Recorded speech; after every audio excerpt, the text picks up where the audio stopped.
అందుకని దేవుడిచ్చిన ఈ ఆయుష్లో నేను ఎంత మనుషులకు ప్రయోజనకరంగా ఉన్నాను. ఆ రోజుల్లో ఎప్పటికీ జరుగుతూనే ఉంది కదా. మిషనరీస్ ఇండియా దేశానికి రాకపోతే ఇండియా ఎట్లా ఉండేది ఆలోచన చేయండి. మిషనరీస్ వచ్చి స్కూల్స్ స్థాపించకపోతే, మిషనరీస్ వచ్చి హాస్పిటల్ కట్టకపోతే భారతదేశం ఎలా ఉండేది ఆలోచన చేయండి.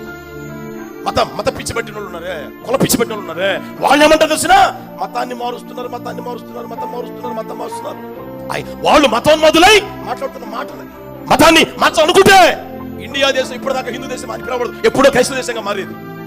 స్కూల్స్ లో చదవాలంటే మీరు ప్రభువుని నమ్మాల్సిందే అని ఖచ్చితమైన ఒక నిర్ణయం తీసుకుని ఉంటే దేశాన్ని పరిపాలించిన వారు కూడా ఇప్పుడు క్రైస్తవులుగా మారేవాళ్ళు, క్రైస్తవులుగా ఉండేవాళ్ళ కుటుంబాలు కూడా క్రైస్తవులుగా ఉండేవి. ఎప్పుడు చేయలేవాళ్ళు, ఆ పనులు చేయలే. మనుషులందరికీ ప్రయోజనం ఏది సత్కార్యం చేయుట, మనుషులందరికీ ప్రయోజనం ప్రియమైన వారు.